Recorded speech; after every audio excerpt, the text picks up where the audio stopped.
Thank you for joining us tonight, everybody, for the third in the series of 3 community resilience building workshops being held by the Town of Tolland as part of their municipal vulnerability preparedness planning and hazard mitigation plan update process. Whoops, I'm sorry, did I just minimize that for you? Okay. So as promised, we have the same kind of background material as usual. We're here on Zoom. It is a small group tonight, and so I don't think you need to use the text box unless you particularly are inclined to type instead of speak, in which case you're welcome to do so, but you're also welcome to just unmute and speak up at any point if you have anything to say. And as I mentioned just a minute ago, this meeting is being recorded, and we will have both the PowerPoint presentations and the meeting recordings on the Towns Committee website at the end of this process. If you feel, for whatever reason, inclined to rewatch it, or if you want to pass it along to somebody who wasn't able to attend one or more of these workshops. So I think welcome and introductions. I think if we could just very, very briefly just go around and introduce ourselves, that would be great. So I am Emily Tully, Senior Planner with PVPC. Very excited to be concluding the workshop process and get into the kind of the meat of the rest of the MVP plan process with the Town of Tolland. We'll go to Mimi. I'm Pat Story. I'm on the Finance Committee and the Council for Aging in Tolland. Thanks, Pat. I'm Alan Binder. I chair the Conservation Commission in Tolland. I am Les Cohn with my wife Regina, and we have a house in Tolland.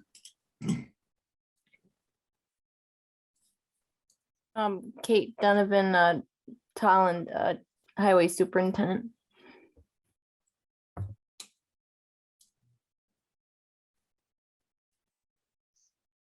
Mimi.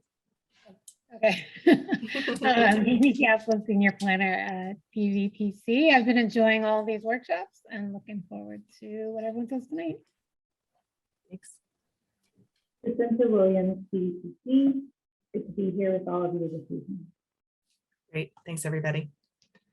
And as always, just a little shout out to the Tolland MVP HMP committee who has been working hard on this project and will continue to work hard as we kind of put everything together from the workshops and move forward onto the next steps at the conclusion of the workshop process.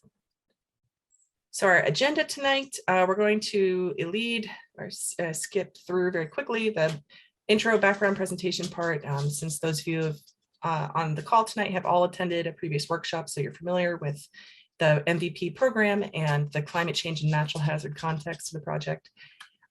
Tonight, we're going to be working on social or societal strengths and vulnerabilities, so our people. And then I'll do that little reminder of what mitigation actions for societal strengths and vulnerabilities might look like and what types are competitive for action grants. And then we'll come up with those mitigation actions, and then we'll wrap up with just a slide talking about the next steps. Okay, so you guys are all familiar with my slides here and why we're here, and that the Town of Tolland has the MVP planning grant to go through this process and also update the FEMA hazard mitigation plan at the same time, which at the end of the process opens up the door to a lot of potential future funding opportunities to increase climate resilience in the Town of Tolland, which is important because natural hazard events are increasing both in severity and also changing in terms of the type of natural hazards that are occurring. In the Farmington River Basin, we're seeing a lot of changes, both observed and the projections are pretty dramatic for our high heat days, our loss in our days below freezing, and changes in our annual rainfall to that more monsoonal rainfall pattern where we're getting long dry stretches followed by brief but intense rainfall events. So the MVP committee has identified the natural hazards that the Town of Tolland is most at risk for as being severe winter storms or nor'easters, severe thunderstorms, high wind events and tornadoes, flooding events, which can be either from rivers and streams or overland water from stormwater, and wildfires or brush fires because you guys are so forested. And the risk from these hazards is changing over time. So something to really consider when we're talking about our mitigation actions is to think about these particular hazards and how we're going to mitigate or minimize our damages from these events in the future. When we're thinking about risk, we're thinking about the intersection of hazards, where they occur, to what extent, and their future probability, and our assets in the community. In previous workshops, we've talked about the built environment and the natural environment, infrastructure and natural resources. And economy is really a more indirect factor in Tolland, since you guys don't have any large job centers or anything like that. It's really a matter of making sure that everybody in the town can get back up and running and do what they need to do after a natural hazard event. And so then the final piece that we're going to be focusing on tonight is our population or society. We're doing this as part of what is called the Community Resilience Building Workshop Process, which was developed by the Nature Conservancy and is used by the MVP program in Massachusetts. It's a really specific workshop engagement process that's meant to involve stakeholders in the town to get as wide a variety of opinions and experiences and priorities as possible, so that we're not just focusing on benefits to a small group of people. So during the workshop process, we have been identifying those vulnerabilities and strengths and priority community actions. And because we're doing this in a virtual format, we're doing it a little bit differently than the traditional workshop process. And so in this case, we spent each workshop focusing on a specific type of strength or vulnerability. Workshop 1 being that built environment, workshop 2 being the natural environment, and then today our population. And then after the end of the workshop process, we will do the prioritization part as part of it via a survey afterwards, since we're not all in a room together for one 4-hour or 8-hour workshop. Give people some more time to kind of digest some of this info. So when we're thinking about societal assets, it's a little bit of a more nebulous type of component than infrastructure or natural resources. I think it's maybe a little bit less intuitive to folks than infrastructure in particular.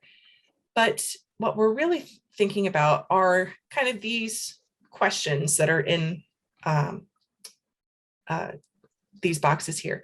And Jacinta, if you don't mind just keeping an eye on the waiting room, if anybody's coming in while I'm talking right now, that'd be great. So the questions we want to consider to come up with our list of societal strengths and vulnerabilities are high-risk areas and who lives there.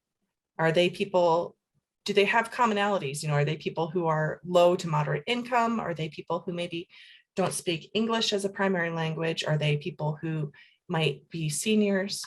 And how hazards might intensify, that is supposed to say, those characteristics. So meaning if they're people who are seniors, they might be more mobility challenged and have trouble if they have to evacuate during a flooding or hurricane event. We want to know what the strengths and vulnerabilities are of people in your community in general. Is there good communication? Do you have strong volunteer programs, like your volunteer fire program is really active? Do you have a good neighbor to neighbor program, or do you need a neighbor to neighbor program? Those sorts of strengths and vulnerabilities. We're looking for areas of improvement in the community from the perspective of natural hazard events and recovery from natural hazard events. And I also wanted to bring up this idea of two things that I think might be specific of interest to Tolland. I know the committee, we've talked about this very briefly before, but I want to bring up the idea of thinking about the potential for climate migrants to the town of Tolland in the future. The town of Tolland, I think from my perspective, is a really desirable place to be, particularly if you live in an area that is really vulnerable to climate change, like a coastal community or a really urbanized community. Tolland is this beautiful, wooded, kind of idyllic community. And so I think that it would maybe behoove us to think about the possibility of people specifically moving to Tolland because they're experiencing natural hazard impacts somewhere else. And kind of related to that, I also wanted to bring up the question about whether you guys think there is going to be, you've seen a change or you expect there to be a change from a lot of people who are seasonal residents to maybe more permanent residents, and what that would mean in terms of your strengths and vulnerabilities to natural hazards and your recovery from those natural hazards. So with that, I will turn it over to Mimi to pull up our risk matrix so we can identify those societal strengths and weaknesses for Tolland.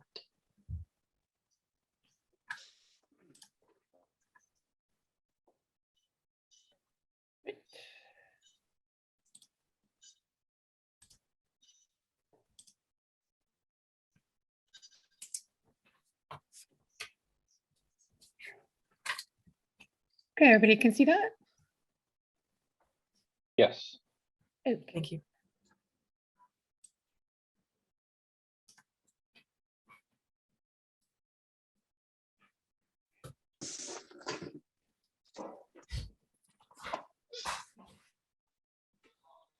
Looks like we got a couple more people trying to get into the Zoom. They're having a little bit of problems.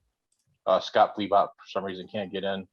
And then we got somebody else in North Tolland having some problems. So I just resent them the link, so maybe they'll Okay. be in a minute. So Okay.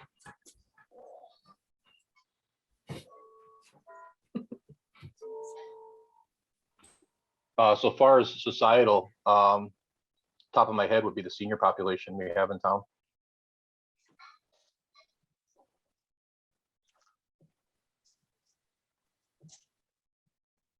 Jeff, did you say the problem we have is the senior No, population?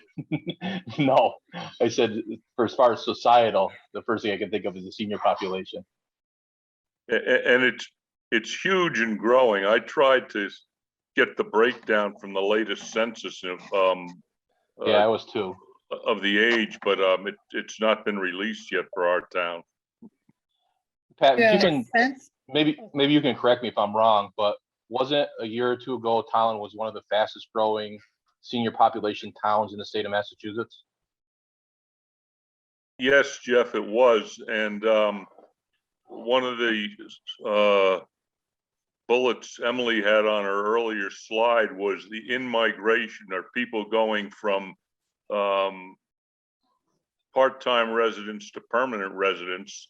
And that is happening. My wife and I are one of them, and we see more and more of it. I was just gonna ask, do you have an idea of what the percentage is? I'm sorry, could you repeat that, please? Oh, I said, do you have an idea of what the percentage is of people, say, over like 65 or? Just curious. No, I don't. Okay.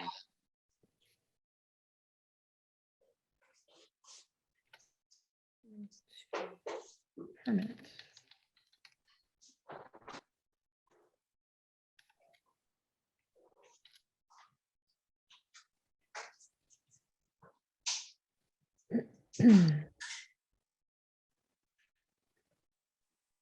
One of the interesting factors about our senior population, because there is no public transportation up here. I don't think we're even served by Lyft or Uber. That if you don't have a car and you can't drive, you can't hardly live here. And the economics are such that mass transit, public transportation won't hardly ever work. I mean, a lot of towns have like a van service for seniors, but that doesn't exist in Tolland. No, the Council on Aging has a program where if somebody needs a ride to a doctor to pick up meds or something like that, we'll take them. But we see maybe in a busy month, we'll see 3 requests for rides. People either have their own vehicles, they've got family in town, or friends. If they don't drive, if family or friends will take them places.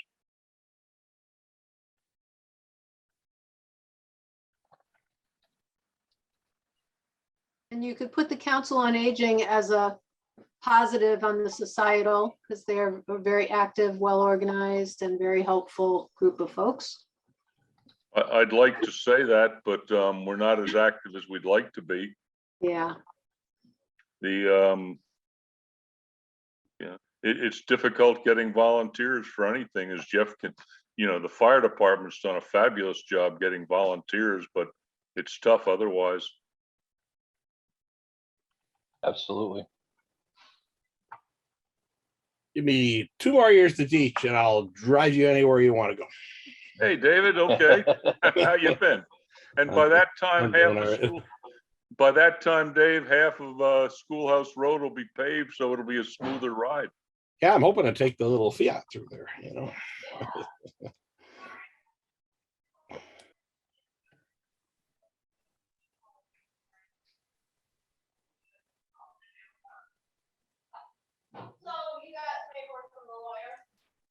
If you want to put volunteers as maybe a separate category as both a strength and a vulnerability, since as you say, you have a strong volunteer fire department, but then trouble finding volunteers for other Yeah, town actually, programs.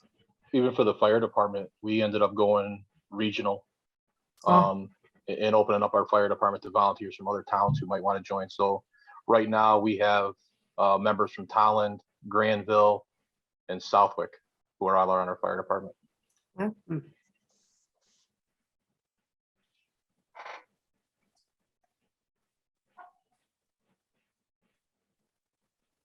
I'm sorry, from Southwick and where? Granville.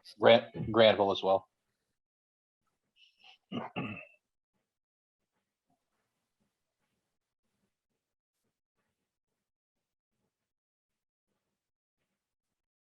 Having said that, some of the volunteers like that we do have, like Alan with conservation, are very, very dedicated and very effective.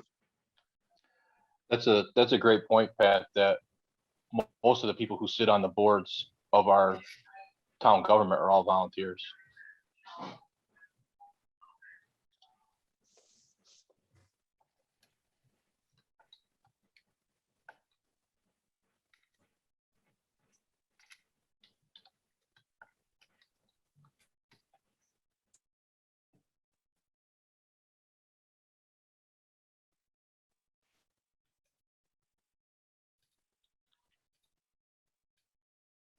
One of So our should other, I say, oh, I'm sorry. Should I just say difficult to get enough volunteers for certain things or? A lot of Generally? people wear multiple hats in this town, sit on multiple boards, and being like any volunteer department, I think any rural town is facing right now. Most of us are bedroom communities. So when you talk about having to drive to work, you know, living in Tolland, you're driving probably at least 45 minutes to an hour commute one way. So it's when people come back to town, they want to spend their time with their families and not really don't feel that they have the time to volunteer. There's a note in the chat as well. Someone is suggesting to list EMS as well. Yeah, that was me. I don't know how Ralph. Yeah. You're I don't know, welcome I- to just say any comments. I don't since know. it's a small I don't. group. Since I retired from the EMS world, I don't know how Ralph is doing down there. I'm out of touch with both Otis and Sandusville. I know Otis is nearly 24 hours a day paid now. They finally bit the bullet and said we just can't do this. I think the only volunteers they're using are from midnight till 6. Everything else is paid. But that will be a growing problem if we start to have increasing old people like me as I get older, because old people do call ambulances. Yes, I know I'm still young, but I don't feel that way sometimes. Oh, I guess I missed that. Are you saying EMS relies on volunteers and doesn't have enough either? Yeah, down in Southwick, I know Ralph. Yeah, sorry, down in Sandusville, I know Ralph has got a real problem down there. Everybody does. Even Granville does. Granville's looking for grants right now to do kind of what Otis is doing and have full-time paid EMS personnel. Unfortunately, the state is what did in the ambulance because the training is just so much that you just can't keep up. I mean, I finally had to give it up. I could not do it.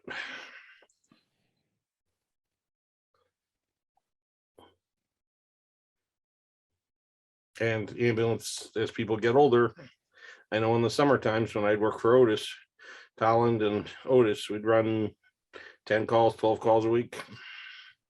in the summertime. It's a lot more people up here.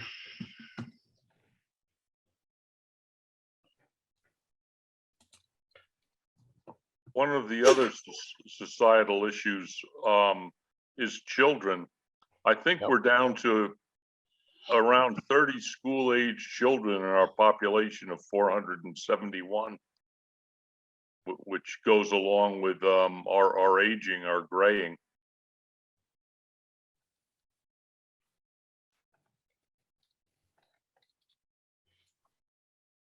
I mean, we got the same problem that China's got. It's true. Yeah, but we didn't limit people. No. Well, I'm sorry, but I'm not making any children. I spent my life with them. I meant Even to with join the- you guys on the other two meetings too, and I just couldn't get to them, and then this popped up. It's like, oh, I want to know about this, so that's why I'm here. And Looks like even a with Glad you our, can join us. Looks our like a good. school age children, Yeah. they spend a lot of time on the bus when they do have to go to school. Mhm. I know for, I think high school kids, they get picked up about 6 a.m. in the morning up here.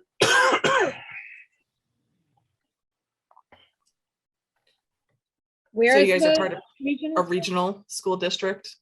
Yeah, so it's the Southwick, Tolland, Southwick, Granville. That sounds right, because I follow that bus every morning to work. At least said it it's in doesn't have to Granville? make a lot of stops. No, No, he's usually good. He pulls off to the side and lets me roar about it. I think another issue is that our homes are very far apart up here in terms of societal, it's not like you can go next door and borrow a cup of sugar from your neighbor or have a play date with your kids next door that, or send your children out to play with neighbors because they're so far apart. I don't have a neighbor for 3/4 of a mile in pretty much any direction from me, which we love, but it wouldn't be ideal for having kids, or if an emergency happens, we're pretty much on our own. We're very lucky. We have neighbors across the way that are about 1/4 of a mile into the woods. We can take our quad down there to visit, or they can come up here if we need anything or they need anything. Neighbors are awesome, but we are far apart. And what's ironic is over here in North Town, we have the flip side. I have neighbors that I chat with regularly now because since COVID, and once Blandford got the internet in off of the Otis fiber, there are many permanent residents because people are working from home. A lot of New Yorkers came up and they never left. So it's kind of nice to be able to talk to people. I needed a ride to Larry's garage today and I was able to pick up the phone. Hey, can you come pick me up? I had to leave my truck off. But I can see the rest of town where that's a problem. Yeah, but we're getting a little bit closer though. I mean, I noticed that during the pandemic, there were a lot of people who were coming up with kids out of New York City and coming up and staying. I live in Wildwood and they were staying there, but the internet is lousy. Yeah, It's supposedly getting better. Hopefully we're going to have something fairly soon. And it will. and they stayed. And once things started to break up, they went back to living in New York City. If we get the high speed as they're planning, that they're going to start offering this fiber optic, I guess in June or July, start wiring, things might change. You might start seeing more younger families coming up and hopefully more people who can volunteer. And there's also very little turnover. People get volunteered and they stay. There's it's very hard pressed for me to think of any contentious vote for anything in the town because there's usually only one person running for it and they just continue. The selectmen, I mean, Steve DeLogistino got me involved when I moved up here in 2007 and with conservation, and I haven't left. And he hasn't left the board as well. He's been on it. So, I mean, very dedicated people who care, and there is very little turnover. So you see the same people all the time. Well, that's what makes Tolland nice, I think. So Mimi, I would, oh, sorry, Right. go ahead. No, go ahead. I was just going to say, maybe we should add something like population density as its own row and talk about how, in North Tolland, that is increasing and likely to continue increasing as the internet, as your comment there about the high-speed internet. Whereas then Paula's comment is that in other parts of Tolland, it's difficult to have those neighbor to neighbor connections because of the low population density. Yeah, when you talk about our lakefront communities, it's where your population is the densest. And then when you get into Tolland proper, it's where it Less spreads than. out. But the internet will change it. I didn't think it would, but we've had the fiber on Brookman Drive for about 9 months, and the population just on that street has doubled the permanent population. A lot of people that were in New York are just working up here. I can Yeah, I watch guess- I can watch the pods and the moving trucks go by on a regular day basis. And do you guys have septic concerns about that? Are people's septic systems designed to be seasonal? Well, most of the New Yorkers that are moving in, we call them tear downs. They rip down whatever's there, and then they rebuild the houses with new septics. One of the things that I was thinking about on this, that you guys, I read through all your minutes and your slides, and it looks like it's going to rain more. I mean, I've been following this as the data comes. I kind of keep a cautious eye on it, but don't panic. But I do wonder if we are going to start to have some of those ancillary things like septic problems if things start to get wetter. Because where more people are going to have it being forced. Yeah, I redid my septic system 3 years ago, and we planned for wetter conditions, but he didn't plan on the water table being up over the septic tank as much as it is, and we actually have to dig it up. We have to dig it up and do some sealing around one of the covers this summer. I got a little bit of water coming in. Yeah, I think that's a legitimate concern about the groundwater table rising as we're getting more precipitation and that impacting septic systems. I mean, the flip side is that our wells are probably in good shape. Oh, that's true. Even as people move up. I mean, we are definitely seeing a lot more people, and they like to water their lawns. But my well is only 80 feet deep, and I watched the water level all summer in there, and it hasn't moved over here. So I think we're okay. Obviously, the lakes keep the water, groundwater up too.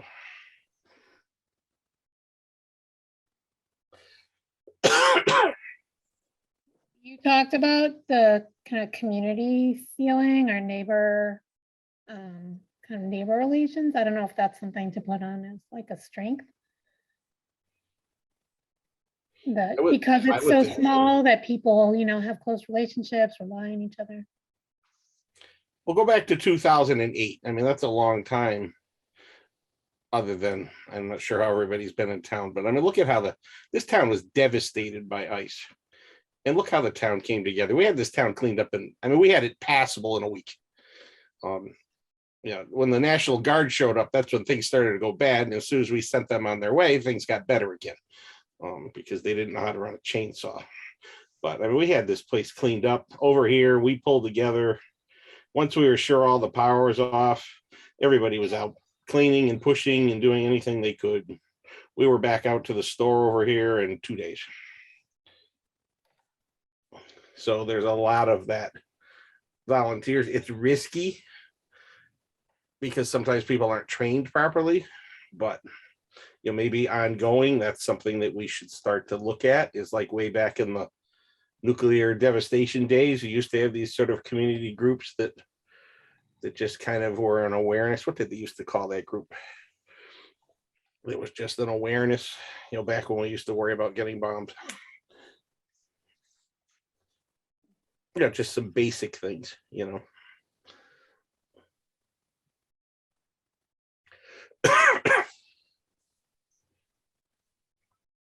I would kind of piggyback off of that and just say that, with that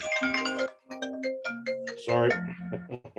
with that sense of community, those same people we have a lot of very capable people up in the hill towns because we're generally the kind of people that like to live out in the country. I think there's just a lot of really capable community people that can do a lot of different things. Running heavy equipment and chainsaws and clearing roads. And I blew out a tire once on 57, and within 30 seconds, I think somebody stopped to help me fix my tire. it was like, I'm thinking, oh my God, I'm out here in the middle of nowhere and I'm gonna have to change my own tire, and boom, like I barely said it and somebody pulled up and stopped. So, and same with, yeah, just neighborliness and people who are very capable and willing to help. Great. One of the nice things about folks retiring and settling down here for their long-term or at least their summer homes is we get people with fabulous skill sets. Many of them were developed when they were working in the city, and that brings a lot of talent to town. Finding a way to mobilize it is can be difficult.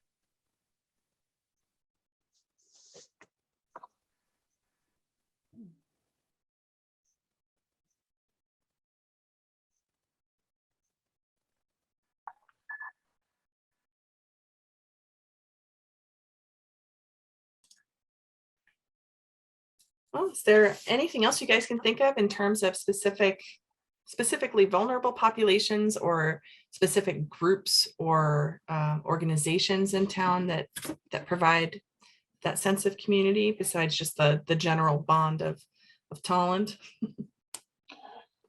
Emily, when it comes to societal, do we look at stuff like food insecurity and stuff like that? Sure. Yeah. Because when we talk about the strong sense of community and those sufficiency skills, a lot of people in town, they grow their own vegetables during the summer.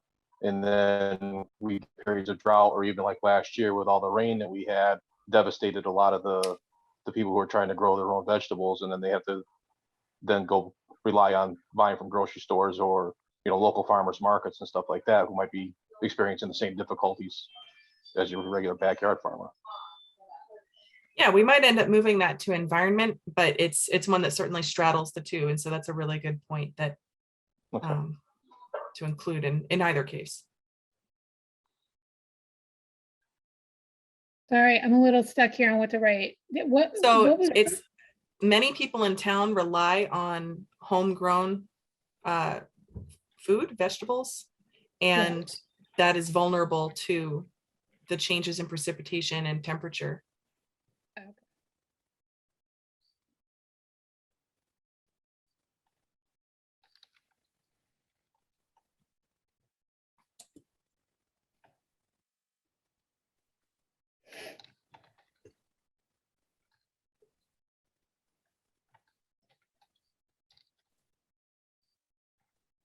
I can fix the wording later. Yeah, and so I'm sorry, you were saying something too, Jeff, that there aren't maybe that there aren't resources nearby if they do end up being food insecure. It's well, there's local farmers markets. The Godis has a large one every Saturday morning, and I think New Marlboro has one as well. But there are also local farmers who are dealing with the same environmental impacts that we would be dealing as backyard farmers. I have a pretty large vegetable garden, about a third of an acre, that we grow every year, and because we can, and a lot, and then disperse a lot to family members as well. In the last 2 years, it's been near impossible to maintain a garden that big between the drought 2 years ago and then the excessive rain we had last year.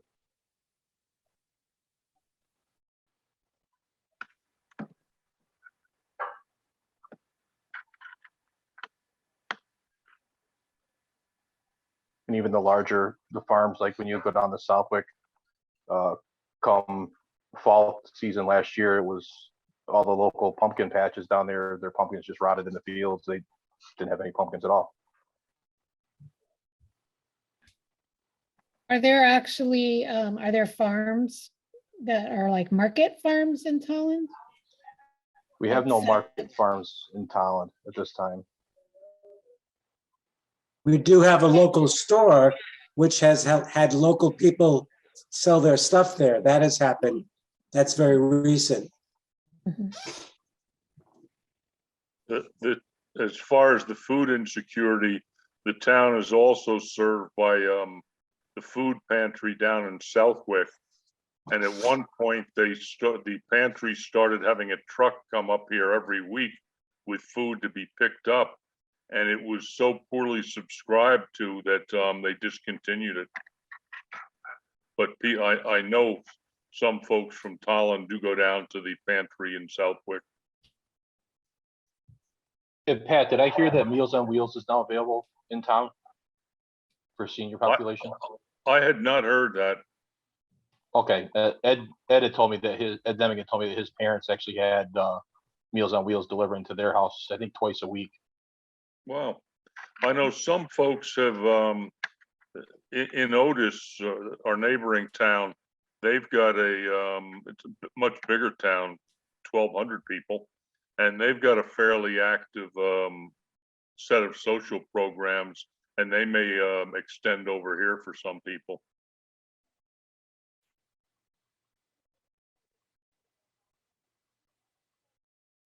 I'll talk with Ed to find out about the Meals on Wheels.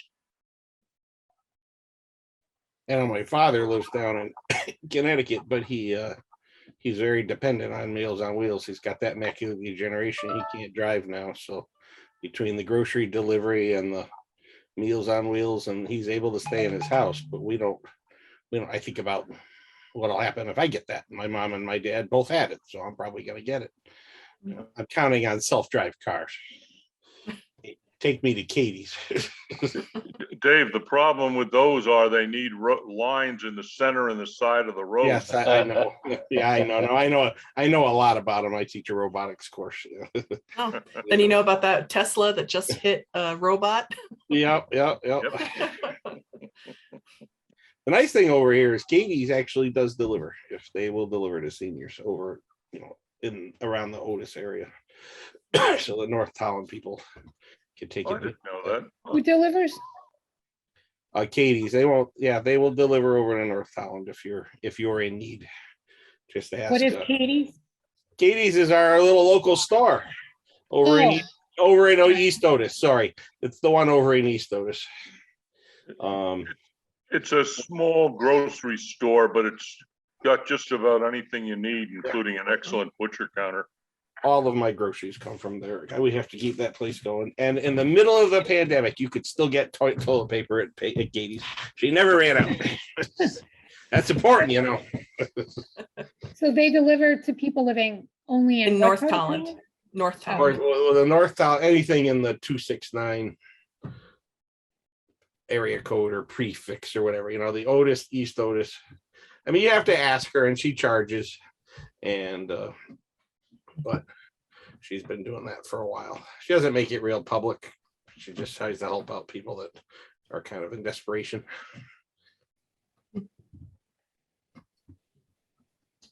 And Hopefully as people move up here, we'll start to see those pea pods and so on. If they cost money, we'll start to see them expand. I mean, it's only going to be a matter of time before there's a grocery store somewhere in the Blandford.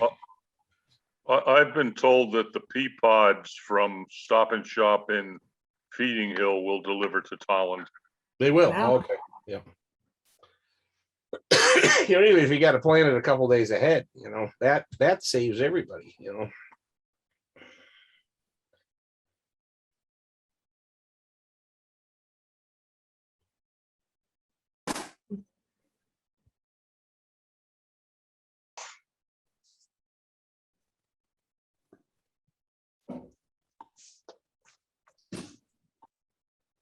What is the closest large grocery store to you, like a Stop and Shop type? There's a Big Y in Lee.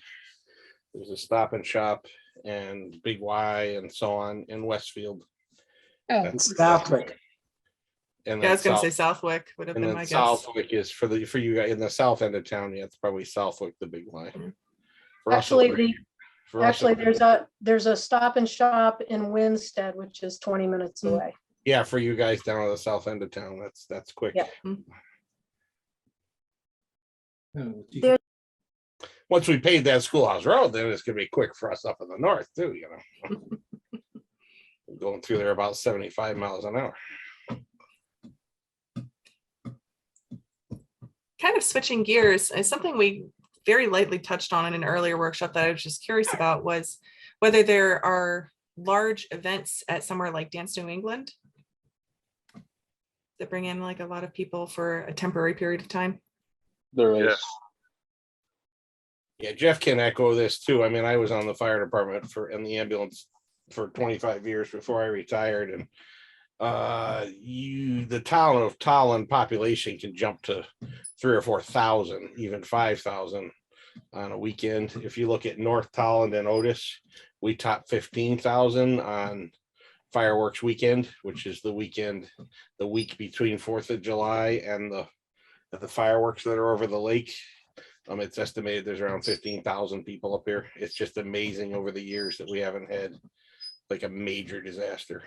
But yeah, like when the Girl Scout camp used to be active, now obviously it's something else.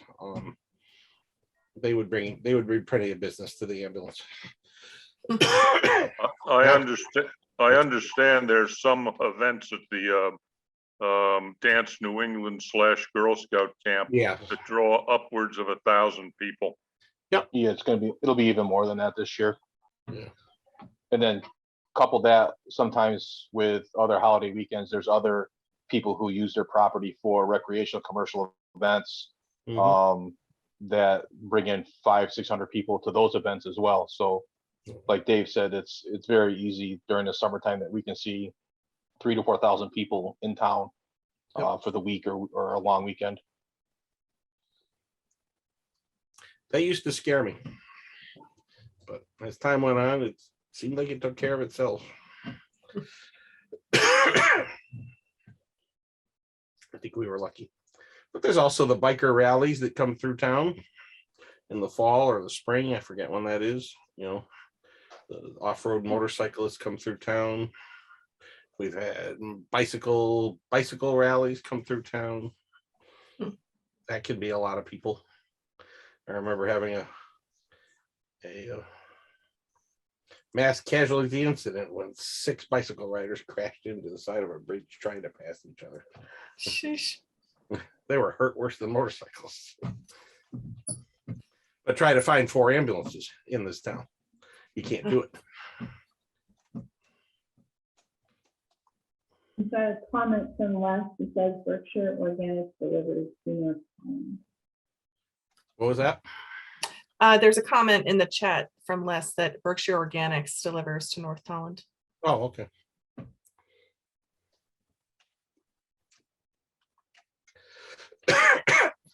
Thanks, Les.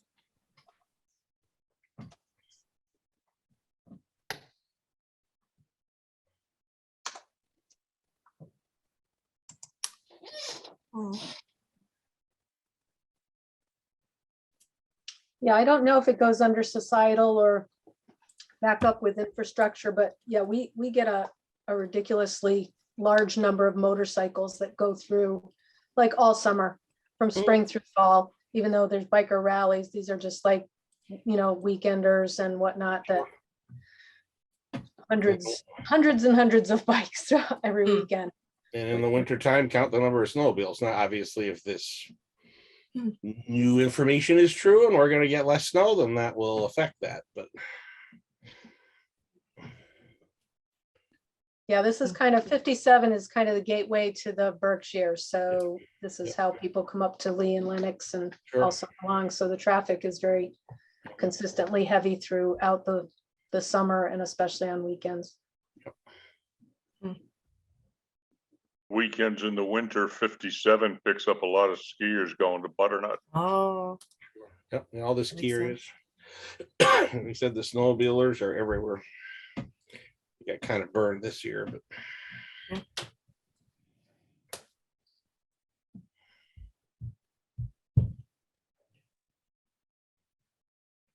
So I put that somewhere else. It doesn't really go with events. I mean, I guess. I'm sorry, what did you ask? Oh, she's I'm just wondering trying where to put talking that loud. information. Yeah. would you want to make a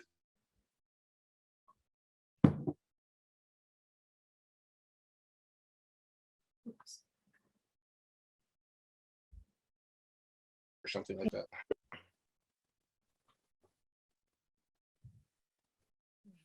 Yeah, I can move it later. Is there gonna be a section here somewhere about road infrastructure and so on? I know I'm looking at your past meetings. Yeah, that's what we covered in the first meeting. Okay, all right, So, all right. so good. maybe we'll So- move that to. Yeah. To up No, there, no, but no, that's, fine. Yeah. that's housekeeping that we can do after this. Yeah. As well. Was there something you really wanted to add? No, there's roads that are susceptible to flooding. You look at like, we're high, but it is conceivable that Tolland could be cut off. North and South Tolland could get cut off if Sanders Field has got flood conditions and the dip going down into Granville flooded. It is conceivable that North Tolland, the only through Schoolhouse Road. And then on Curtis Hall Road, we have marsh in there, and that floods often. So it's conceivable that we could get stuck up here in a high flood event. We used to I'd put talk that in about evacuation routes, Mimi. Should I add that there? I don't know if I should add a whole thing about flooding, but okay. Yeah, we used to talk about that when we did some of the emergency drills way back when. The state fire marshal used to come up a lot, the old state fire marshal, and we do all these big drills. All right, now I'm gonna have to ask you. Yep. Oh, go ahead. Tolland residents could get cut off by flooding in which locations again? In all three Tolland location, in theory, Tolland residents could get isolated. Yeah, Because flooding in North Tolland, Sandusfield. yeah. Yeah. So flooding in Sandusfield is very real possibility. It's happened. Flooding in The dip to Granville, right? yeah, the dip Okay. to Granville, which is basically a beaver dam, but that has come up in the past. And then the only way out over here is through Curtis Hall Road, and we got marshland in there, and that has flooded. It has been a while, but it's never been impassable flooded, but it could be where you have to get taller vehicles Curtis, what road? What was it? to get Curtis Hall Road. When we had that big hurricane 10 years ago, where Route 8 was flooded, Curtis Hall Road was flooded. We only could get through with the fire trucks. And Sandusfield was shut down there too, but everybody was able to get out through Granville. So while we're high and flooding proof, we are susceptible to it because of the lowlands around us. Becoming an island. Yeah. Yep.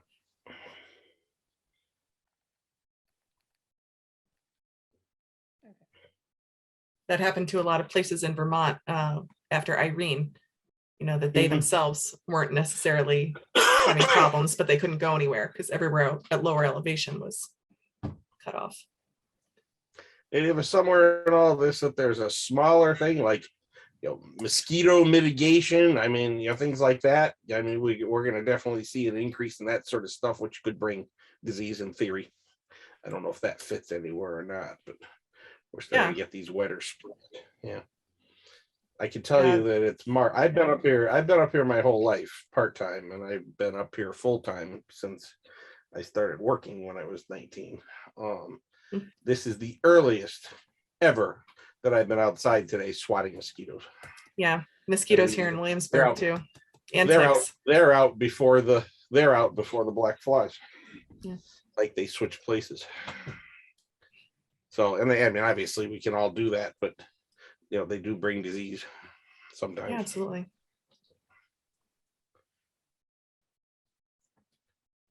Ticks, there's not too much you can do about it. You just have to sort of be aware of them.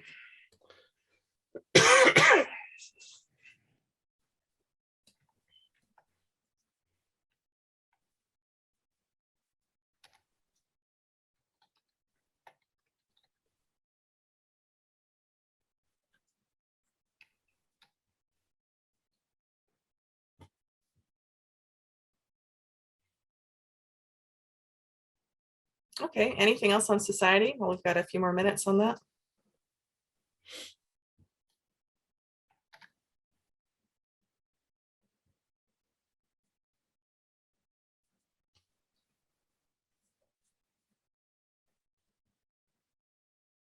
we put something in here about, I mean, you hate to think that this could happen, but if all of a sudden things get changed, you know, limited police force for, I don't know if that fits in any of this or not.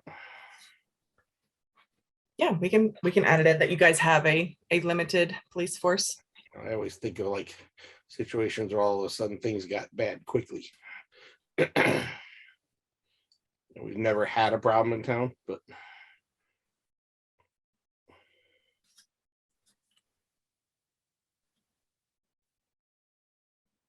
I think that one's Are fairly you self. relating that? Oh, sorry, go ahead. I was just gonna say, I think that's fairly self-explanatory why that would be a vulnerability. that actually came from our new police chief. Hmm. I ran into him on the way home the other day. He's a good guy.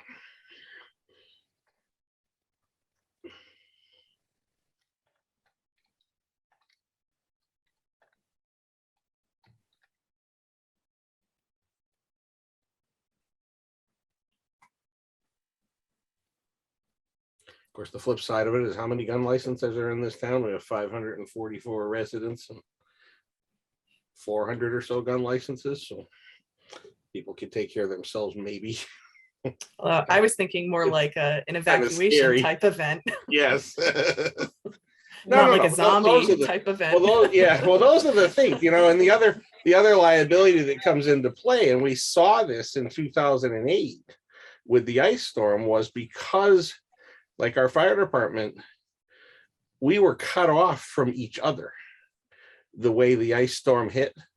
So, I mean, I went around over here and I told people, because, you know, when the state fire chief had gotten involved, it was such a big event, and our fire chief at the time, Chief Littlefield, called over here and said, you go to every single one of those houses and you remind people that there is no ambulance and no fire truck coming into your area.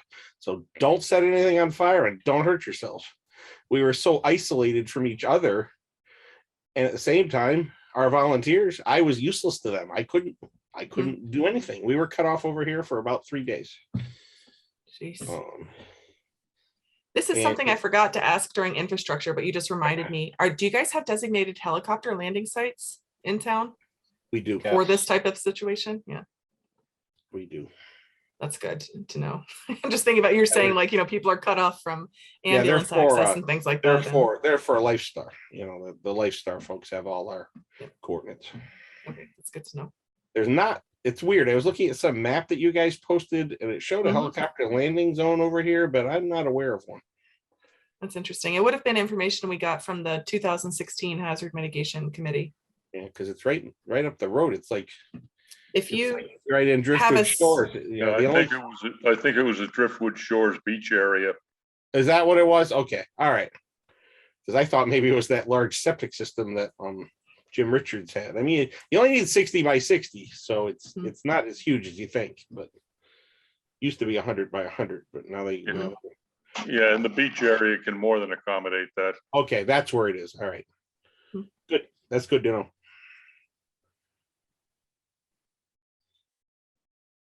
Okay. Anything else on society? If not, then we can take a little break and reconvene at 8:05. And I will remind you of what mitigation actions look like from the MVP program perspective, and then we can get to work brainstorming some mitigation actions for those.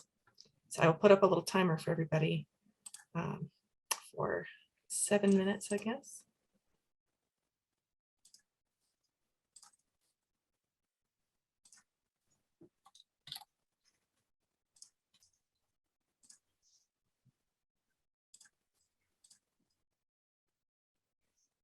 How easy Zoom made things once the internet comes.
All right, welcome back, everybody.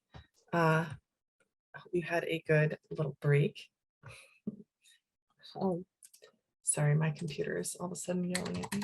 There we go. Okay, so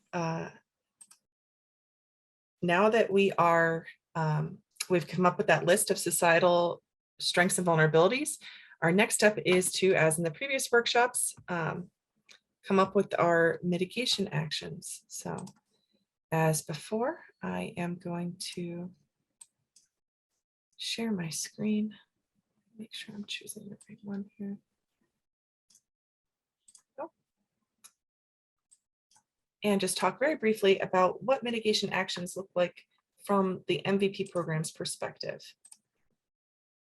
So in terms of the Municipal Vulnerability Preparedness Program, our mitigation actions fall into several categories.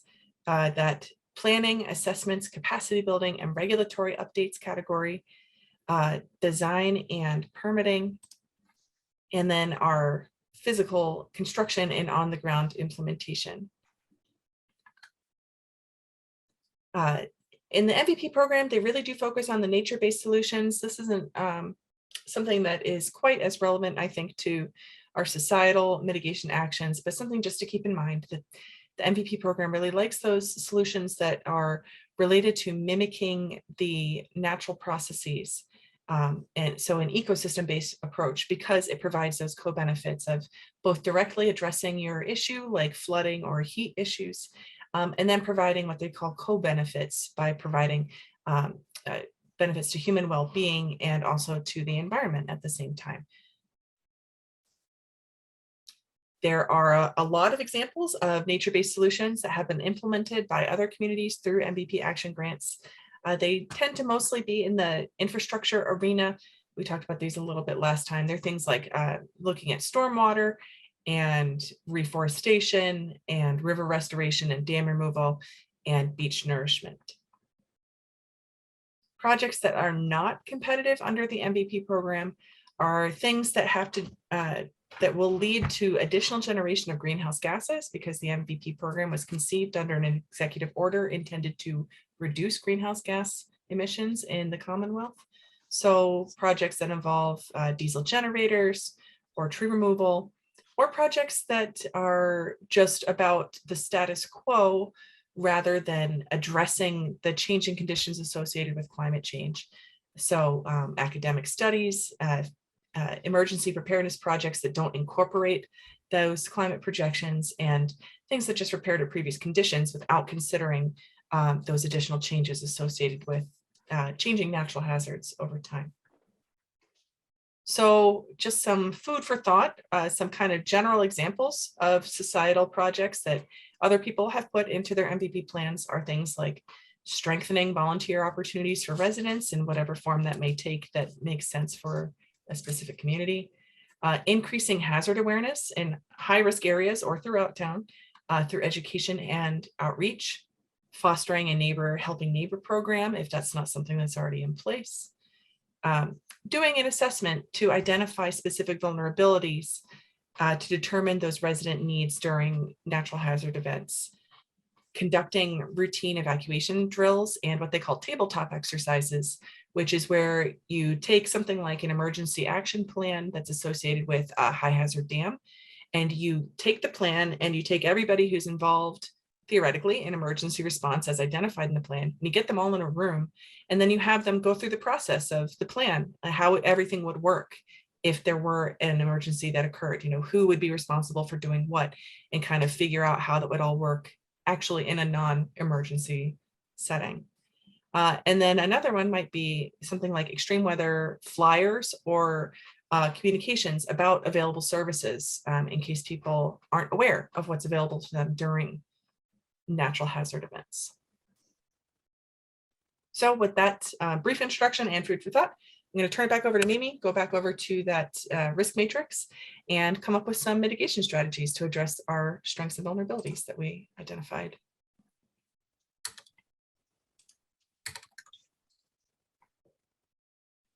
Emily, with under the communications part, that last section you just read, with like a reverse 911 Would that fall under that as far as communications? Yeah. Mhm.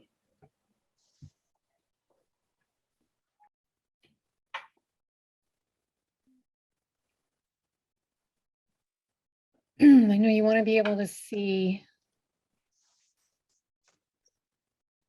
these things.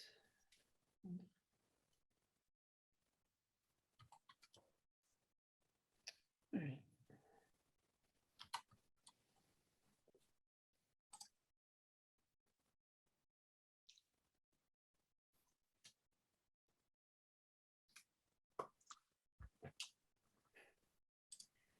All right.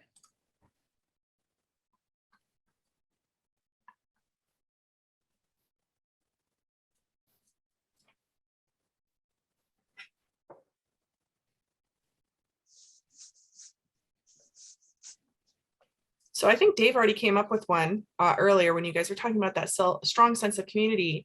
You said that it might be helpful to have something like maybe trainings or workshops for interested people on hazard awareness and what to do, how to respond during natural hazard events, just so that there are more groups of people who know what to do. Yeah, those tabletop exercises, that's the term. We used to do those a lot in the fire department 10 or 12 years ago, and there was a lot offered from the state, and then that sort of dried up. But that got us into a whole bunch of scenarios like this, obviously from the fire and the EMS side. Mhm. Rolled over school buses. The gas leak. I remember we simulated what happened on a gas leak on the pipeline that comes through town. The interesting one was the school bus that hit the deer. Most people were more concerned about getting the deer off to be quartered up. Then we were going to deal with the people, because of course that was a tag-free deer. A lot of hunters in town. Were you suggesting training for whom though? So I was thinking more of a, could we bring the town together at some point when we get farther down this line and talk about, just the emergency exits, or if we had an ice storm like we had in 2008. A lot of people that are new don't remember 2008. That's the worst storm I remember up here, 14 days without power. It was good because it was in the winter, so there weren't a lot of people around, and the people that were around were pretty handy. But it could have been bad if we ended up creating a lot of injuries as a result of chainsaws. When trees are blown over or iced over, they are very dangerous to cut. That makes sense. So because they're under pressure, they're under tension. You got to know where to tickle it. Are you picturing in-person trainings, or are you picturing other types of I don't know. education? Or... I've been out of this for a while. I came into this, but I can visualize, having people get together in town, like over the summer, or doing a video scenario. Once we get the high-speed internet, then a lot of this Zoom stuff is going to be more possible. The only reason, I'm lucky because I'm hooked onto the Blandford fiber, because my garage is across the street in Blandford, but a lot of people don't have it yet, so Zoom isn't a possibility. Yeah, we talked about this last time. A lot of the people on the call are actually tethered to their cell phone. Yes. And the cell phone service in the summertime is useless. In a lot of cases, we get 15,000 people in town and it just dies. Hey, everybody, just Scott Fleabot from MEMA, and I'm glad you brought up the topic of tabletop exercises. So I've been working with Jeff now on his comprehensive emergency management plan. Good. And the one thing that we're going to be doing soon is having tabletop exercises with multiple communities that are going to be working together. So the first one's going to be Granville, Southwick, and Westfield. We're doing that on May 17th. And then I will probably do one once Jeff is ready and I get Blandford ready. It'll probably be Granville, Tolland, and I'm hoping that we're gonna do Granville, Tolland, and Blanford, and then maybe Otis. And along with the tabletop exercises, it's gonna give me a chance to really exercise that comprehensive emergency management plan to see what works, what doesn't work. I'm hoping we get a big turnout for those because I'd like to change those plans because as you stated, a lot of people like around the 2008 era don't remember those. So we're more looking at things, okay, what worked, what doesn't work. Only you know what's best for your community. So I think once Jeff and I iron that out, we'll be putting those dates forward. The other thing we're going to be doing is looking to bring back CERT programs, which is community emergency response teams, just Yes. for those things. So I'll be putting a lot of information out soon with community response teams as well. That was the term. I remember it now. That's good because we got a lot out of that when we had those before. And you can actually put that cert underneath our events with large numbers as well. Yeah. And one of the things you want to make sure you do is when you do those tabletop exercises, it wasn't possible before, but if you set up ahead of time so you can video stream it, at least people, you may not want to have it where people participate remotely, but at least they could watch it unfold, you know, if they can't be there. Yeah, we're going to be working with our IT department. We're going to, like I said, the first one is the one we're spearheading on the 17th for Hamden County anyway. And we're looking to, I think we're going to probably, I don't know if we're going to stream that or we're going to put it on after. Yeah. But or they might be doing both actually, so that we'll actually stream it, but then we'll have it on a website so you can review it at another time if somebody didn't even get to be there at like that makes that sense. specific time. So I got a feeling we're going to do both.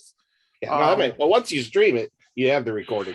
So. Right, and then but a lot of times our technology right now we don't have a website to save it to, so we're looking at a website just to save all those streamed presentations and tabletops too.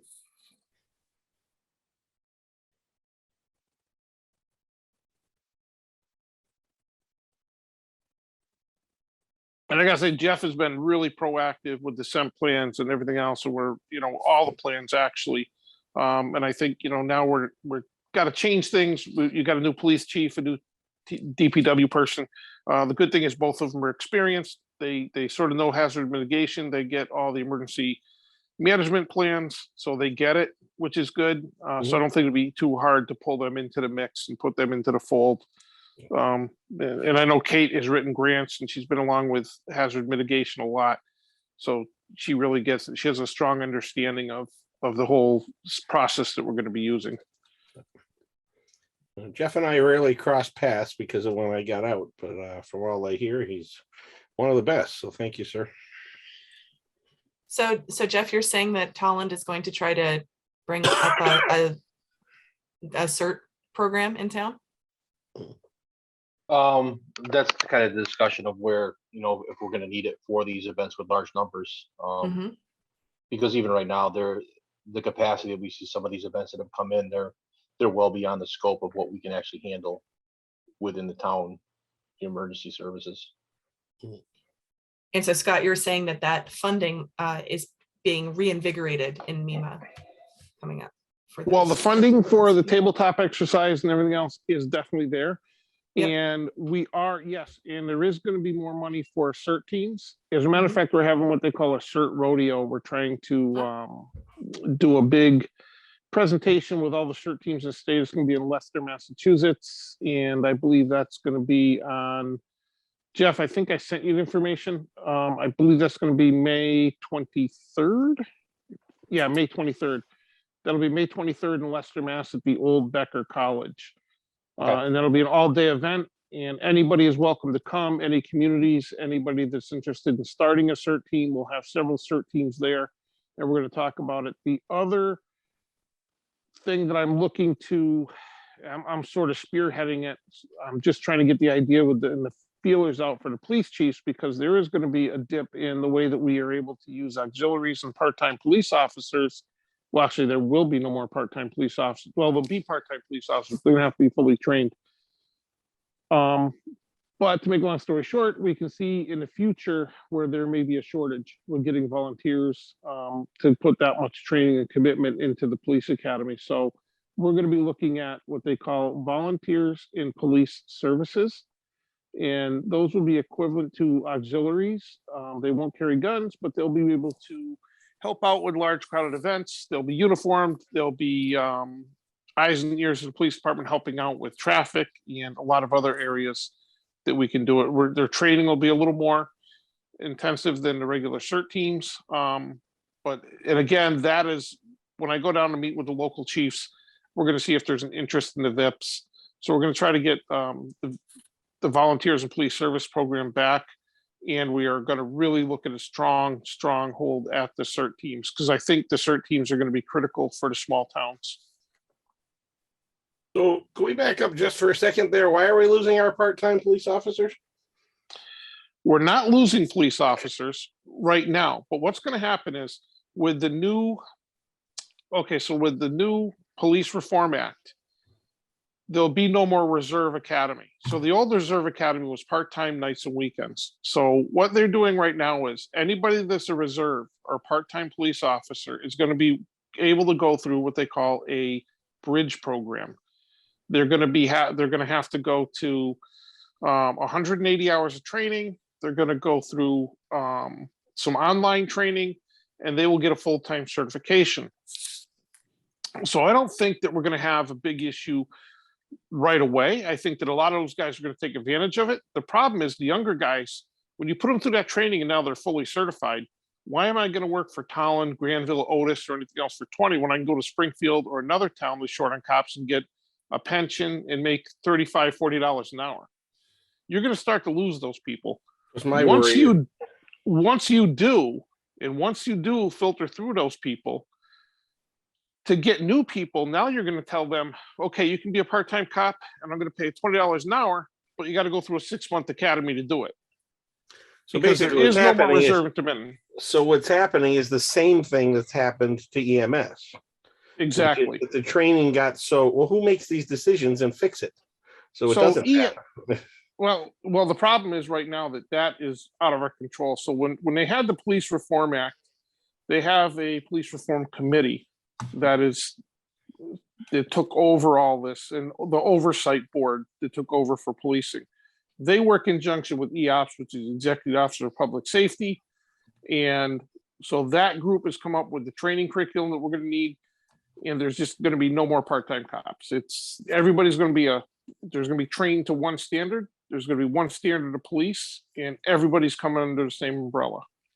And this Police Reform Act, I'm working on a letter to the legislature right now. Is this a Massachusetts thing, or is this a? It's both. So Massachusetts, it is a Massachusetts thing. All right, I'll read up on Blooming disaster day. What? So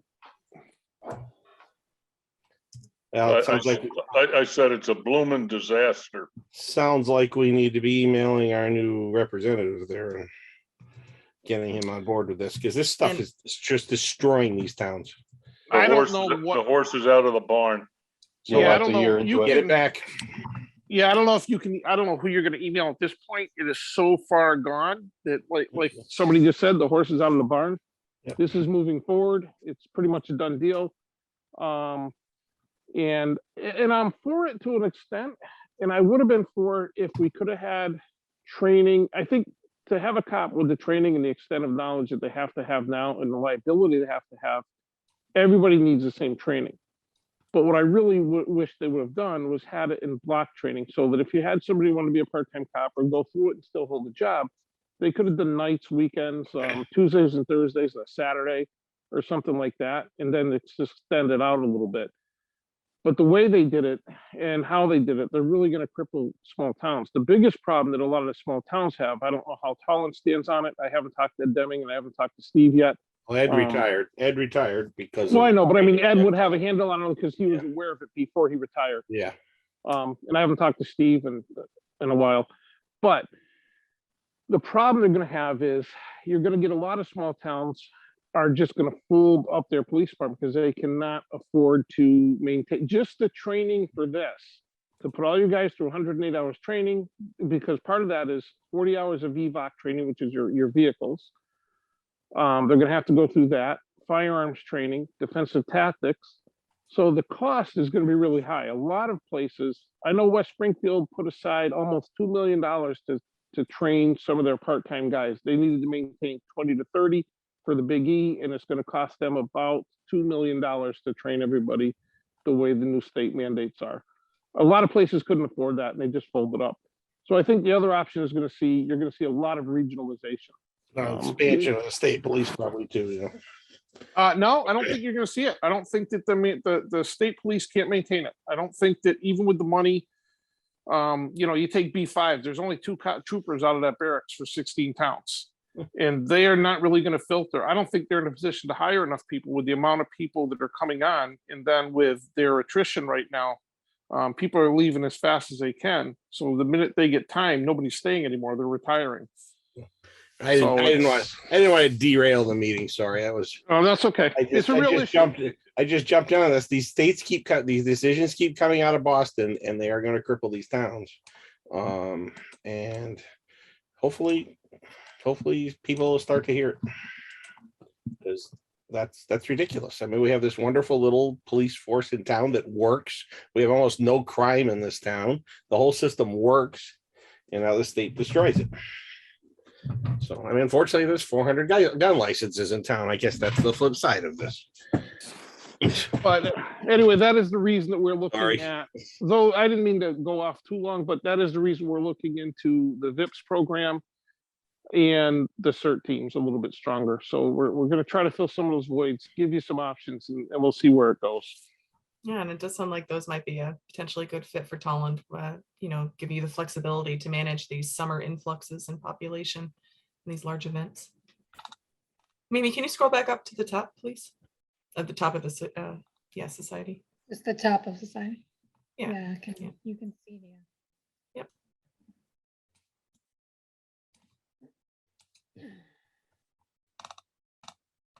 Emily, I was just thinking about with the large events that perhaps in terms of the permitting process, that these large events could be required to have more police protection there that they have to foot the bill for as part of this. So we might need to change the way that we do permitting. I don't know. Jeff, any thoughts on what I'm suggesting? Yeah, we've actually had a discussion with this. The permitting process in the past is it just went through the zoning board, and they issued a blanket commercial or private recreation license for the year. And then the emergency services never had any idea what events were happening at what time. So we had sat down with the zoning board and the selectmen over the winter, and we laid out what emergency services wants to see as far as this permitting process, where a place like Camp Timber Trails, they get a 3-year permit to hold commercial recreation events there, but then each event that comes there has to pull their own separate licensing and describe what their event's going to be, so we're more prepared. There was times last year we had 3 events in town that we had no idea that were upwards of 2,000 people, and you know we're running around like crazy, not knowing what the heck's going on, because we got calls on both sides of town happening at the same time at these places. Yeah, so I'd add in there, Mimi, and notification process to emergency services of events.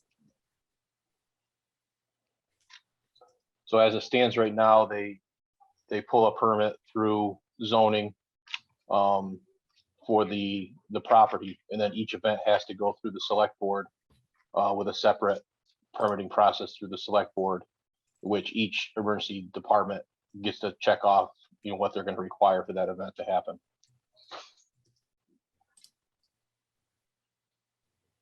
Good.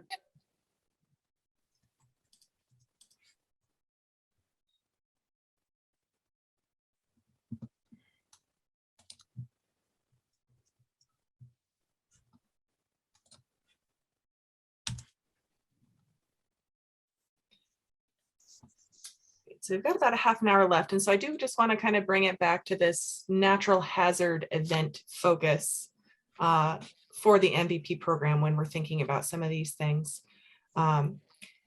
So, you know, a lot of times with societal stuff, the first thing that comes to my mind is education and outreach.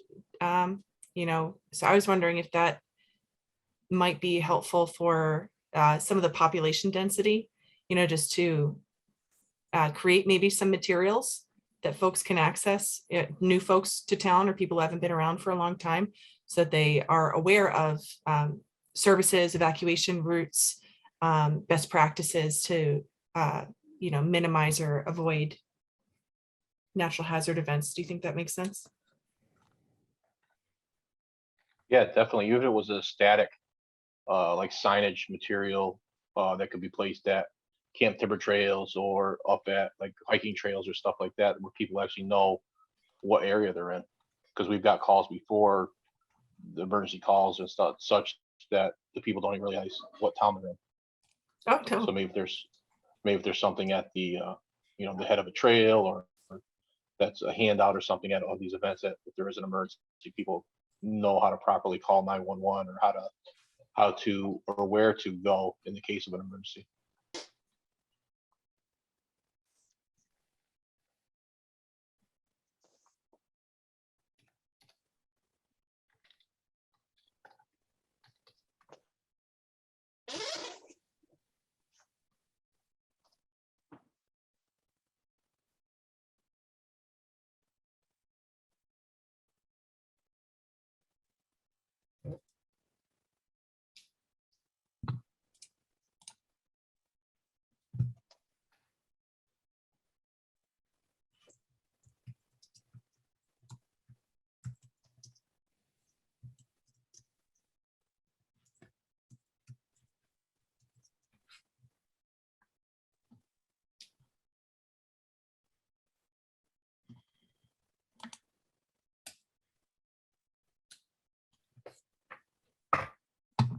So volunteers is a tricky one. Does anybody have any thoughts on how to strengthen those volunteer opportunities for folks in town, or get more people engaged, since you do have that senior population that might have a wealth of experience that could be taken advantage of for the town's benefit, for everyone's benefit?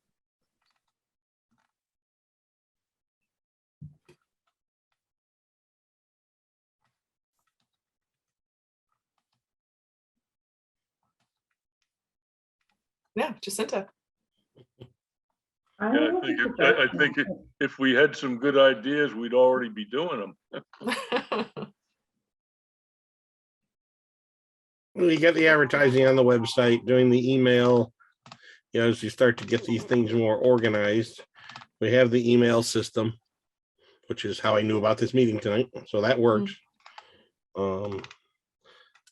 One of the things we could do better as a town, and it's nobody's fault, is just keeping the website, minutes and things up to date. That's not really anybody's fault. It's just there's not anybody really tasked with it right now.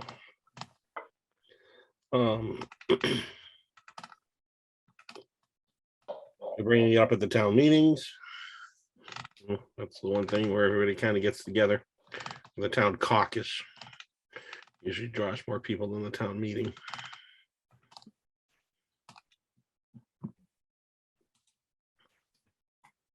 Jacinta, did you have an idea or something to say? Yeah, I was just gonna throw this out there and see what everyone thought.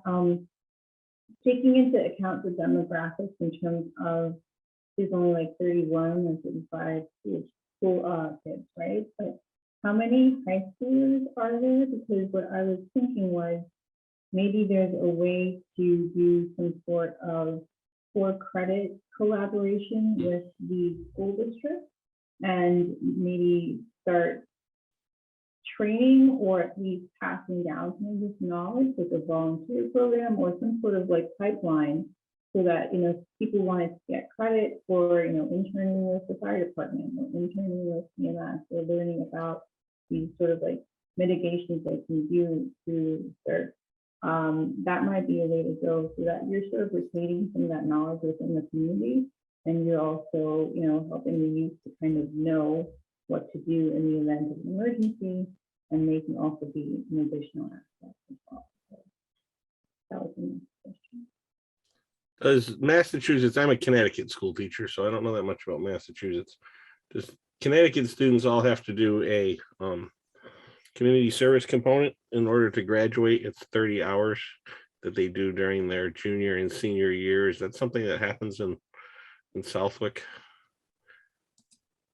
Yeah, for the fire department, we actually, for our large fundraiser events that we run, we reach out to the high school and the honor society down there. We ask for volunteers to the honor society, and a lot of the members we have in the fire department from Granville and Southwick are high school age kids or kids that have just graduated high school that we've reached out to. And due that we have such a small pool of younger people in town, we have to reach out to other towns. No, it's a great idea.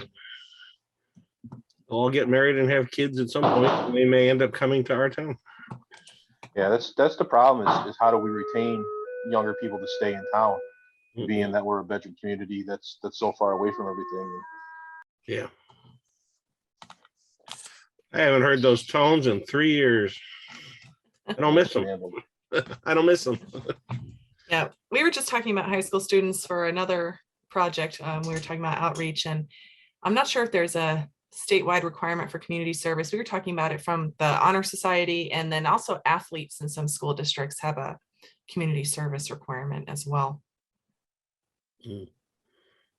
I know for some of the EMS and some of the other positions that were volunteer, I was in the Cape for a meeting, and they are actually giving tax breaks for certain volunteer positions, and they said that was working out pretty well.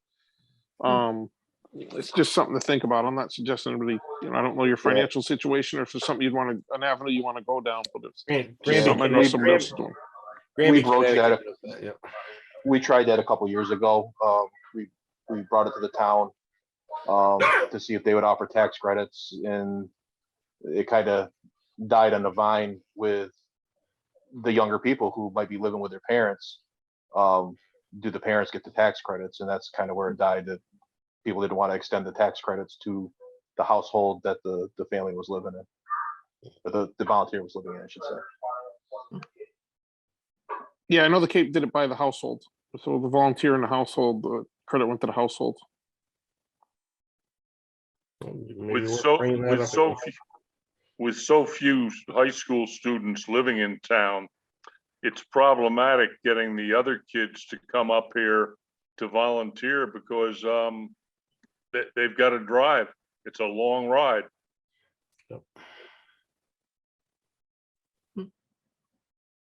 We did just start a stipend program that's in effect for this year, for anybody who comes on and becomes an active firefighter, and maintains that, and maintains, I think it's 0.75% of all our trainings for the year. We'll get a $500 stipend from the town. Has that helped at all? We haven't seen it yet. You haven't seen it yet. It started this year, but yeah, the payouts will come in June. Okay. As far as have I seen it that it's helped? I think it's up in the air. I think we might have to. It's one thing to get people to come up to train, and as you know, Dave, it's a whole other thing to get people to actually respond. Come to a call, especially medical. Fire, you get everybody. Come play with the trucks. You get 300 people on the scene. Somebody slips and falls down the stairs. One EMT there alone. You're by yourself. Yep.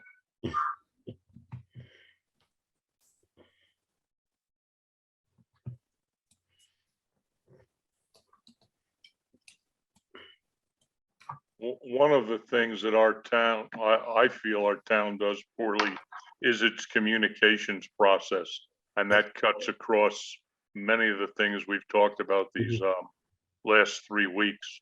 Of course, we only have part-time staff in the town hall, and they're overburdened all the time, and we just don't have much of a terribly effective communications program.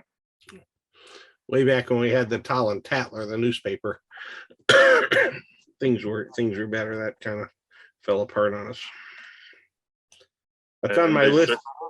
That's on my list of things to do after I retire. Ed, is to get some sort of newspaper back. I mean, I've only taught communications for 33 years, so I should be able to put together a little town newspaper.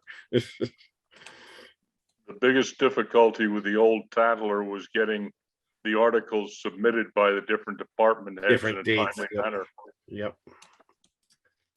And do you think that that has anything to do with changing demographics in town? Do you think that, you have both this aging population, but then also maybe this potential influx of families with the improvement in the internet? Do you think that there are any changes in the communications that need to go along with those demographic changes? Right now, most of our communication is handled through the website and the email push service. But the problem we still have is that 90% of the town still does not have really effectively usable internet. So like, yeah, it's entertaining to see, oh, there's a Zoom link. Well, I'm lucky I have Otis fiber on my garage across the street and a wireless link to my house. But everybody else in this corner over here, they can't come to the meeting.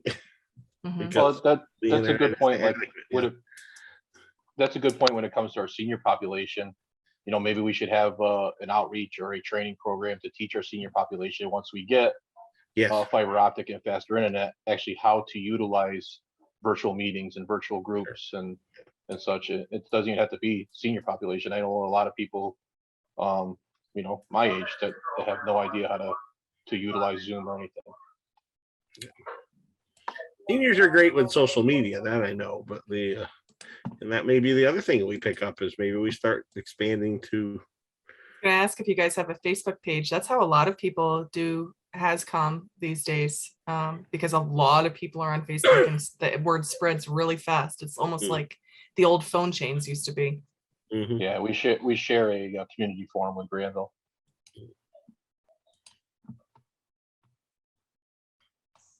And the fire department has their own Facebook page, haven't they, Jeff?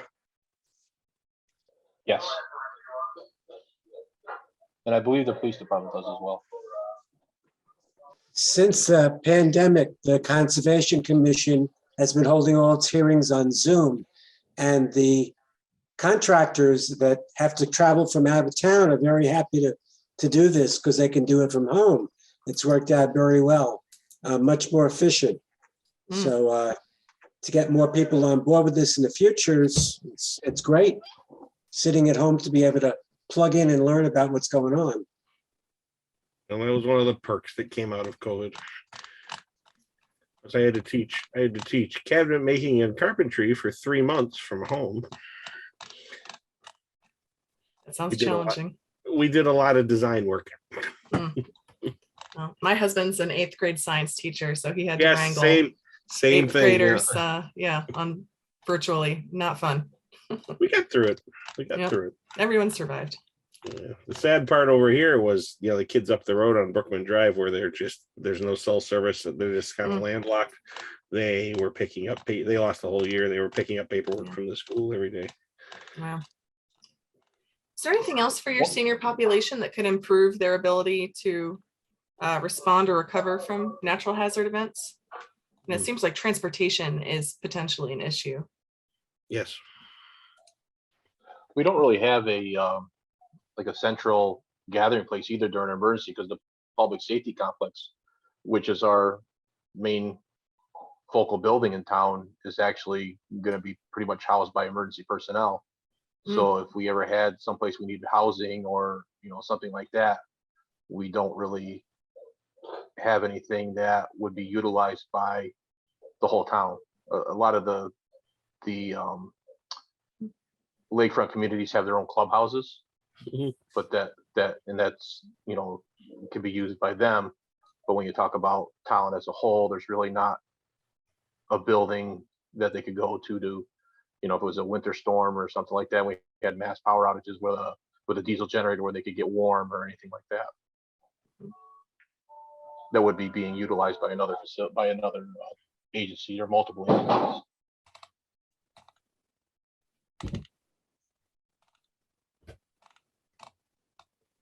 You guys have a generator at the firehouse? Yes. Okay. Yep. So the only thing that All would be absent. So the only thing that would be absent would be like cots. Correct. And feeding ability and so on. 'Cause, you know, down in Granville, down in Granby, when we had the big ice storm down there, you know, we had that was the Snowtober. We had all the snow, but the leaves were down. And Connecticut didn't. We housed 300 people in the senior center down there. And it was very makeshift, and it was surprising how well it worked. So that sort of stuff can come together fairly quickly as long as you have power. Bring your own cot, bring whatever food you got.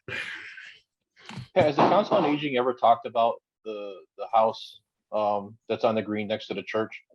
I know years ago, part of the estate had mentioned to the other part of the estate to possibly donate that to the old house. to the senior. Has that ever come up again? I know that the last time I talked to the gentleman that owns that now, there was talk that he might want to sell it. I think he's gonna fix it up and sell it once they get all the property lines straightened out. Okay, yeah. I think they got that done. I see all the survey stakes are done up there now. Yep. There had been talk at one time when the Girl Scouts ran the Girl Scout camp of utilizing that for emergency housing. Now, I don't know whether the Dance New England would be agreeable to something like that or not. Yeah, I'm not sure how much they maintain that place like during the winter time, whether they maintain all the roads around there, if they just maintain up to the first house there that the caretaker uses. Okay. But that's definitely something we can look into.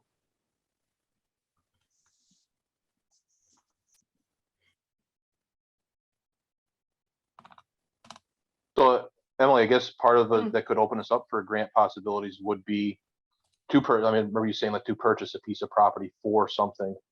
Would like a senior council on aging fall under that? Like, could you purchase a building in town that could be your senior housing get together area, or is that just outside the realm of might being too broad on that? Just for that purpose, there is a land acquisition portion of, a project type. As far as I know, it tends to be related more to flooding and those types of hazards. So you're purchasing land, to allow for the flooding in that area or something like that.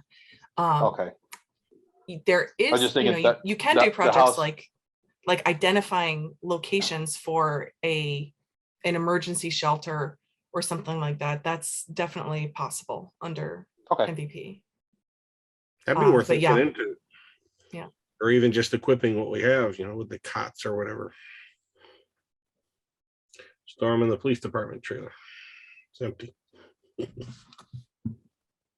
Yeah, that can get pretty interesting and pretty tricky if you're looking for one that is resilient to the hazards that are likely to impact the town and in a location that will benefit, as many people in the town as possible. It can be a pretty interesting exercise. Yeah. We've got about 5 more minutes. Mimi, do you want to maybe scroll down a little bit, see if there's anything else besides children? As far as children, the fire department does run a junior firefighter program. Oh, nice. I know Williamsburg does too.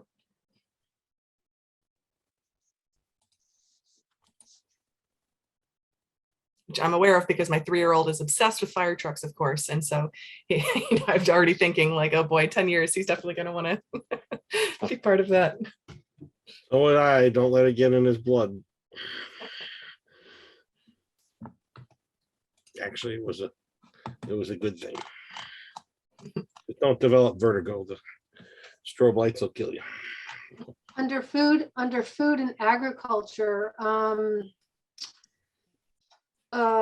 just the possibility of either community garden or that's what I was thinking too.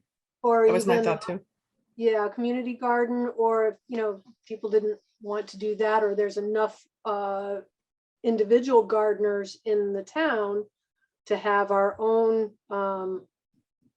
farmers market, or a place where people could bring their extras and trade, Yeah, almost like a food swap. Like a food swap kind of thing.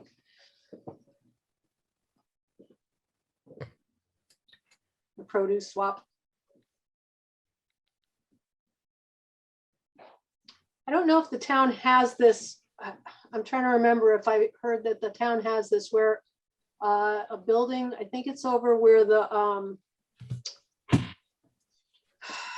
trash collection is, where they have a barn or whatever, where people can bring their like old toasters or, you know, utensils and appliances that work. Swap shed. The swap shed. Yeah. Yes, there is a swap shed at the transfer station. The transfer station, yeah. Whoever invented that is filling up my garage. I'd like to. I can't leave without taking stuff out of there. It's like, oh, I could fix that. Do you think there would be any interest in doing like a workshop on home gardening in the that, you know, in the time of changing climate, like how to adapt your home gardening practices to these changes in temperature and invasive species and precipitation? We did even hydroponics, getting into that sort of stuff where you can do it inside. Yeah, I think so, Emily. I'd like to know about that.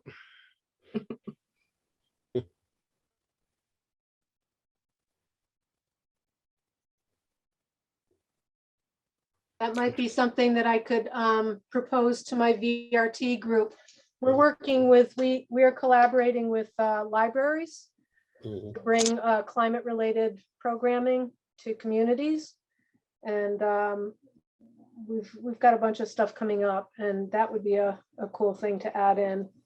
And there have to be people out there that are starting to specialize in this kind of information, because we have seen such a change in our agriculture in this area, you know, both in the rainfall, but then also in this in the species that are affecting us, you know, the pests and things like that.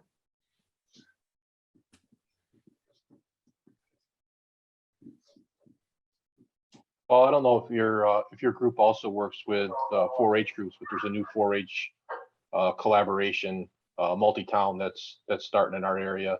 Nice. We held the first meeting at the actually public safety complex in Tolland a few months ago, but we kind of shut it down when COVID ramped up there. But they're looking to get going again.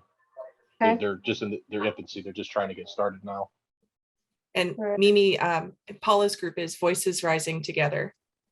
She was talking about that's been collaborating with libraries for these types of programs. Sorry, I was trying to figure out what to type. So what kind of programs were those? Exactly the type of like this, like climate change. Oh, you're already doing programming that? with,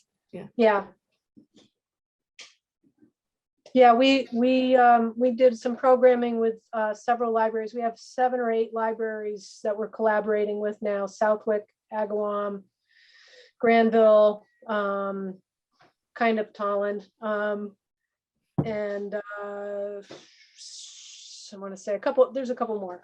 West Springfield, Westfield. And we did some programming last fall with the what was it, the Emergency Preparedness Week in September, October.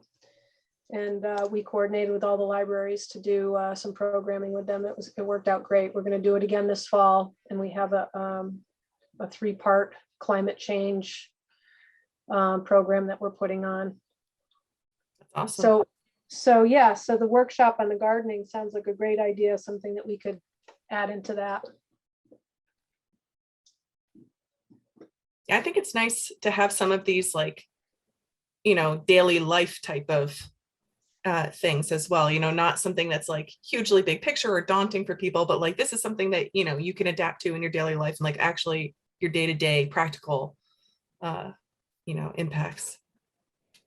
We just had a gourmet and a grump talking about plant-based diets at Nice. At the Westfield Library. We did, one of our VRT members and a friend of hers did that. It was great. Probably That's 20 fun. people showed up. It was good. Wow, that's great. All right, well, we've only got a few minutes left here. Anybody feel inspired for anything else? Although, as I've always said, this, you know, isn't a speak now or forever hold your peace type of situation. We will have another opportunity multiple other opportunities. If something occurs to you after the fact, you wake up in a cold sweat at midnight, I should have said this action. Don't worry, we can add it in. Okay. So thank you, everybody. I think we came up with some really interesting mitigation actions both tonight and in our previous workshops. So since this is the conclusion of our workshop process. Is this spreadsheet going to get shared anywhere? It is indeed. So the matrix itself, we're going to clean up and put on the committee website along with the slide deck and the recording of the presentation for anyone who is so motivated to watch that. And then we're also going to condense the mitigation actions down or simplify them, kind of combine them by themes and create a little survey so that anybody, and we'll put the survey link on the committee website, and anybody who wants to will be able to take the survey and prioritize the actions so that we know which ones matter most to the town in terms of prioritizing for grant applications and next stages for funding. Mm-hmm. So that's the most immediate next step, is getting the matrix sorted out and turning it into a prioritization survey that everybody can take a look at and vote on for their high, moderate, and lower priority actions. We're going to continue to draft that combined municipal vulnerability preparedness and hazard mitigation plan update. So I think we have maybe 1 or 2 more meetings of the committee to do that.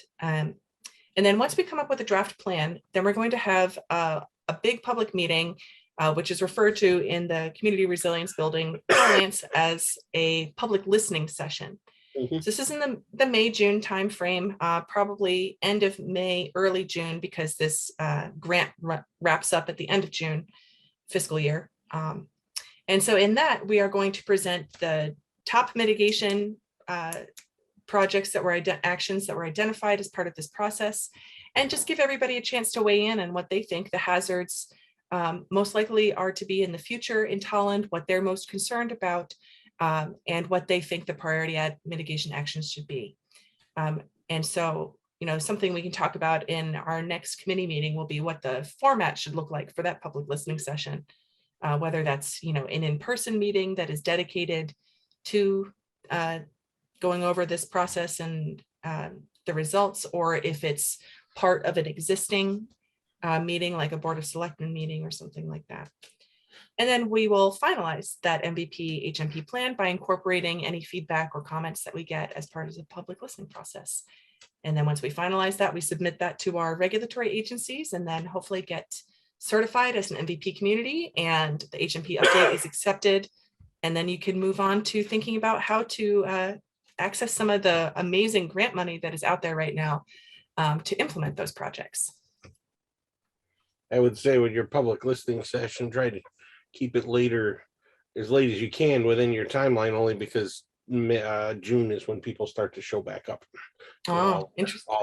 All our seasonals start showing back up, and they are actively interested in what's going on. So that would be better. Good to know, for sure. Gotta thread the needle of allowing them the opportunity to get that feedback, but then giving us enough time to incorporate that feedback. No, sure. it's a challenge. That's a great point, and definitely something. No, it's a challenge. Yeah, obviously you have a budget deadline too, so it's just that's the reality of this town. Is it gets bigger in June and July and August. Okay. All right, cool. Hey, that's all I have on my end. So thanks everybody for attending tonight. I think this was